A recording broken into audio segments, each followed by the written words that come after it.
Il existe des idées tellement étranges qu'elles défient tout ce qu'on pense savoir sur le monde. On les appelle des paradoxes. Ce ne sont pas des erreurs, ce sont des phénomènes réels, cohérents, logiques, et pourtant impossibles à résoudre. Un paradoxe, c'est quand la logique elle-même se retourne contre elle, quand la cause contredit l'effet, quand le temps fait demi-tour, quand observer quelque chose change ce que tu es en train d'observer. Et attention, ce n'est pas que de la théorie. Certains de ces paradoxes sont au cœur de la physique, du voyage dans le temps, des trous noirs, et même de la question « sommes-nous seuls dans l'univers ?» Et si ces paradoxes n'étaient pas là pour nous embrouiller, mais pour nous forcer à comprendre quelque chose de plus grand, quelque chose qu'on n'est pas encore prêt à accepter. Dans cette vidéo, tu vas découvrir les paradoxes les plus étranges, les plus fascinants et les plus perturbants que la science a rencontrés. Et une fois que tu les connais, rien ne paraît normal. Du moins, plus jamais.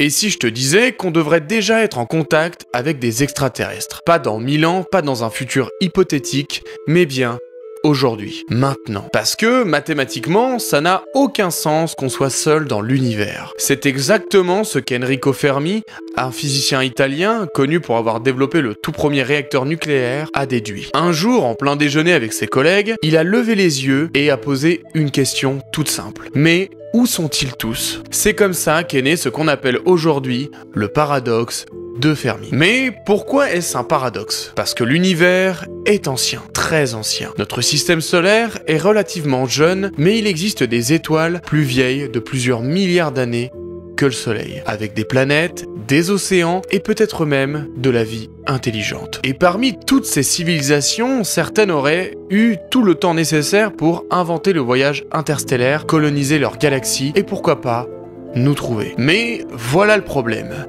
Le ciel reste silencieux. Aucune trace, aucun message, aucun vaisseau. Et ça, c'est un paradoxe. En 1961, l'astrophysicien Frank Drake crée une équation pour estimer le nombre de civilisations capables de communiquer dans la Voie lactée. L'équation prend en compte le nombre d'étoiles, le nombre de planètes, la probabilité de vie, l'évolution vers l'intelligence et la durée de survie d'une civilisation technologique. Même avec des estimations très prudentes, on obtient des milliers voire des millions de civilisations potentielles. Et aujourd'hui, on a la preuve pour y croire. À l'époque de Fermi et Drake, on ne connaissait aucun monde en dehors du système solaire. Aujourd'hui, c'est terminé. Grâce au télescope Kepler, on sait qu'il existe plus de 300 millions de planètes similaires à la Terre, juste dans la Voie lactée. Des mondes rocheux, à la bonne distance de leur étoile, avec potentiellement de l'eau liquide en surface, et donc la possibilité d'abriter la vie. Et ce n'est que le début. James Webb a été lancé avec un objectif très clair: analyser l'atmosphère de ces exoplanètes, y compris chercher des biosignatures, des traces chimiques laissées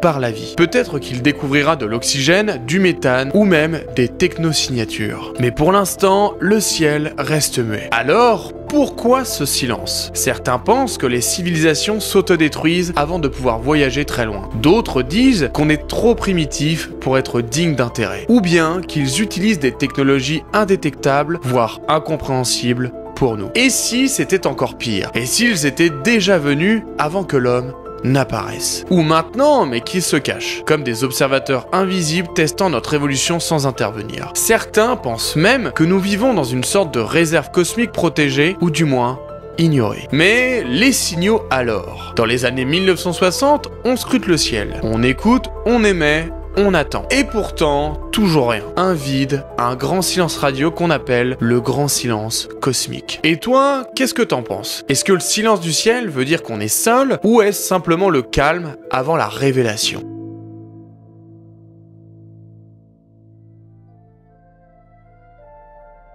Et si quelque chose existait sans jamais avoir été créé? Pas par hasard, pas par magie, mais par un glitch du temps lui-même. C'est le bootstrap, un paradoxe. Un paradoxe de voyage temporel qui casse la causalité. Un objet, une idée, une information coincée dans une boucle infinie sans origine. Bon, je t'explique. Imagine ça. Tu es un voyageur du temps et avant ton départ, tu achètes un vieux livre. Prenons par exemple Hamlet. Tu remontes le temps jusqu'au XVIe siècle et tu le donnes à un jeune dramaturge du nom de William Shakespeare. Il le lit le copie mot pour mot et le publie sous son propre nom. Des siècles passent et ce même livre est réimprimé, diffusé partout, jusqu'à finir dans la librairie où tu l'as acheté, toi, au tout début. Et là, la question devient terrifiante. Qui a écrit Hamlet? Toi, Shakespeare ou simplement personne? Le texte s'est transmis dans une boucle sans jamais avoir été créé. Ce paradoxe casse l'ordre naturel des choses, de la cause à l'effet. Ici, l'effet devient sa propre cause et la boucle se referme. Ce n'est pas qu'un exercice mental, on le retrouve dans de nombreuses œuvres de science-fiction. Doctor Who, Tenet, Dark, Interstellar, Terminator, des récits où un objet, une personne ou une connaissance voyage dans le passé et devient à l'origine de ce qu'elle est censée découvrir plus tard. Un mot, une idée, une invention qui existe dans une boucle sans point de départ. Et attention parce que scientifiquement, ce genre de boucle est théoriquement possible dans certaines versions de la relativité générale. On appelle ça une courbe temporelle fermée. Une boucle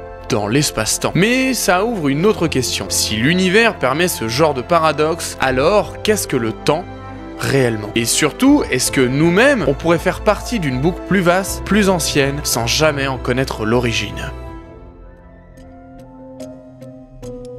Et si tu pouvais retourner dans le passé, pas pour sauver quelqu'un, mais pour empêcher une horreur? Beaucoup de personnes y ont déjà pensé, et si on pouvait revenir et tuer Hitler avant qu'il ne déclenche la Seconde Guerre mondiale? Est-ce que ce serait possible, ou est-ce que ce serait le début d'un paradoxe encore beaucoup plus dangereux? Imagine, tu construis une machine temporelle, tu arrives en Allemagne dans les années 1920, avant les discours, avant la haine, avant la guerre. Et tu le neutralises, tu l'élimines, et là, tu changes complètement l'histoire. Mais en faisant ça, la Seconde Guerre mondiale n'a jamais eu lieu. Il n'y a pas eu de Shoah, jamais eu de guerre mondiale, et donc, attention, jamais eu de raison pour toi de retourner dans le passé. Tu n'as donc jamais voyagé dans le temps, et donc Hitler n'a jamais été arrêté, et l'histoire recommence. Bon.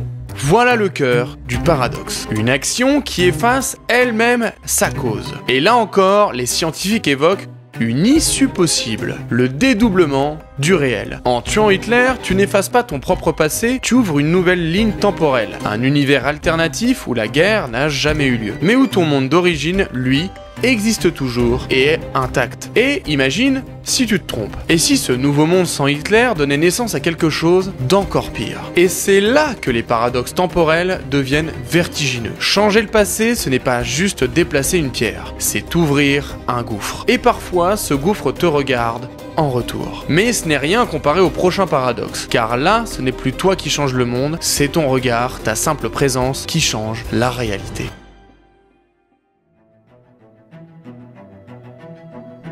Et si tout pouvait retourner dans le passé et tout effacer? Pas une ville, pas un souvenir, mais toi-même. C'est l'un des paradoxes temporels les plus connus, et aussi l'un des plus angoissants. Il s'appelle le paradoxe du grand-père. Imagine, tu construis une machine à remonter dans le temps, et tu décides de revenir bien avant ta naissance, jusqu'au moment où ton grand-père, jeune, vit encore sa vie. Et là, pour une raison quelconque, tu l'empêches de rencontrer ta grand-mère. Ou pire, tu l'élimines. Résultat logique, ton père n'est jamais né, et donc toi non plus. Mais c'est là que c'est le plus intéressant, si tu n'as jamais existé, comment as-tu pu revenir dans le passé? Et s'il est vivant, alors tu es bien né. Et donc, tu peux revenir et le faire disparaître. Est-ce que tu vois le problème? C'est une boucle de contradiction, un court-circuit dans la logique du temps, un effet qui supprime sa propre cause. Et ce n'est pas juste un délire de science-fiction, car si le voyage dans le temps est un jour possible, il faudra affronter ce paradoxe en face. Certains physiciens pensent qu'il n'y a pas de contradiction, qu'en effaçant ton grand-père, tu ne détruis pas ta timeline,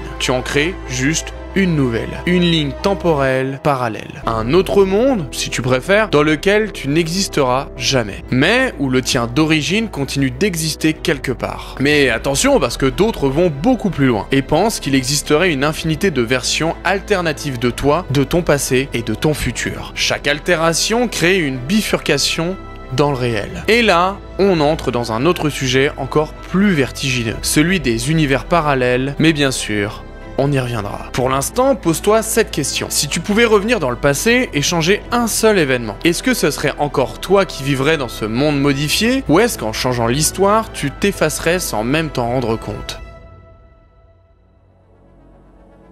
Et si, juste en regardant quelque chose, tu en changeais la nature? Pas en le touchant, pas en l'influençant, juste en l'observant. Ça paraît impossible et pourtant c'est exactement ce que montre la mécanique quantique. Bienvenue dans le paradoxe de l'observateur. Commençons par une image assez célèbre, un chat dans une boîte, avec un mécanisme mortel déclenché au hasard par la désintégration d'un atome. Tant que personne n'ouvre la boîte, le chat est à la fois vivant et mort. Les deux états superposés, simultanés, invisibles. Ce n'est qu'au moment où tu ouvres la boîte, au moment où tu observes, que le chat devient l'un ou l'autre. C'est ce que suggère l'expérience de pensée de Schrödinger. Et ce n'est pas une blague, ce paradoxe, aussi fou soit-il, repose sur des bases scientifiques réelles. Et le plus troublant, c'est que ce phénomène, on l'a réellement observé, dans ce que l'on appelle l'expérience des fentes. Imagine un mur avec deux fentes et derrière un autre mur qui capte leur impact. Tu envoies des particules de lumière, des photons, logiquement elles devraient former deux bandes. Mais là,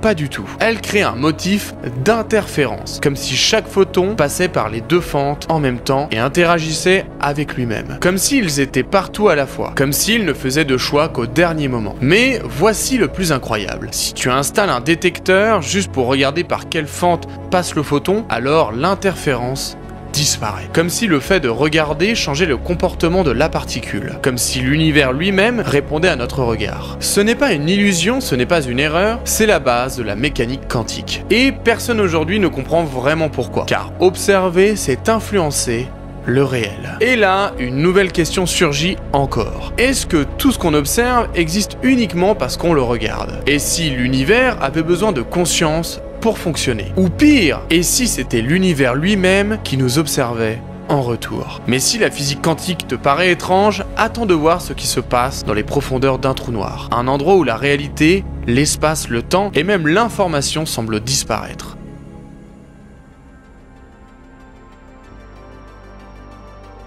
Imagine maintenant un endroit d'où rien ne peut s'échapper. Pas la lumière, pas le temps, pas même l'information, un lieu où tout ce qui entre semble effacé de l'univers. C'est un trou noir. Un puits gravitationnel si profond que même les lois les plus fondamentales de la physique commencent à se contredire. Et voici le paradoxe. En physique quantique, il y a une règle absolue. L'information ne disparaît jamais, même si tu brûles une lettre, ses cendres, la chaleur, la fumée, elles conservent toutes encore des traces microscopiques de ce qu'elles étaient. Mais dans un trou noir, c'est une autre histoire. Quand une étoile s'effondre sur elle-même, elle peut former un trou noir et aspirer tout ce qui passe trop près, que ce soit la matière, la lumière, les particules et les données. Et pourtant, au fil du temps, ces trous noirs s'évaporent lentement en libérant ce que l'on appelle la radiation de Hawking. Sauf que cette radiation est identique, toujours la même, peu importe ce que le trou noir a avalé. Et bah c'est là le problème.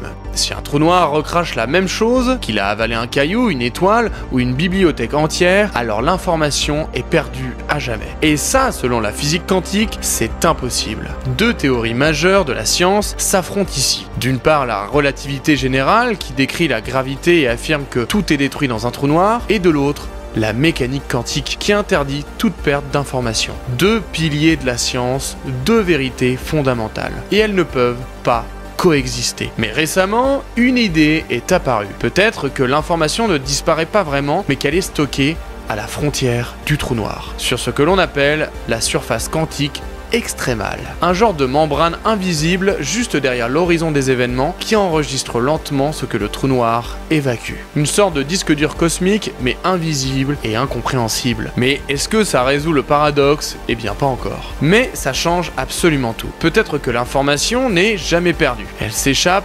discrètement avec le temps. Et elle est là, quelque part, en train de raconter l'histoire de ce que le trou noir a dévoré. Et si les trous noirs n'étaient en réalité pas des prisons de matière, mais des bibliothèques, des coffres-forts de l'univers entier en attente d'être lus? Tous ces paradoxes ont un point commun. Ils forcent notre esprit à sortir du cadre, à remettre en question ce qu'on croyait solide, certain, intouchable, le temps, l'espace, la réalité et toi-même. Peut-être que l'univers est logique, mais que notre logique n'est pas encore à la hauteur. Peut-être que les paradoxes ne sont pas là pour nous bloquer, mais pour nous guider vers autre chose. Quelque chose qu'on ne peut pas encore comprendre parce qu'on pense trop en ligne droite. Alors que l'univers, lui, pense en boucle. Et si un jour quelqu'un perce un de ces paradoxes, peut-être que ce ne sera pas juste une avancée scientifique. Peut-être que ce sera le début d'une autre réalité. En attendant, les paradoxes restent là, comme des énigmes vivantes, comme des cicatrices dans le tissu du réel, comme des invitations silencieuses à regarder encore plus loin.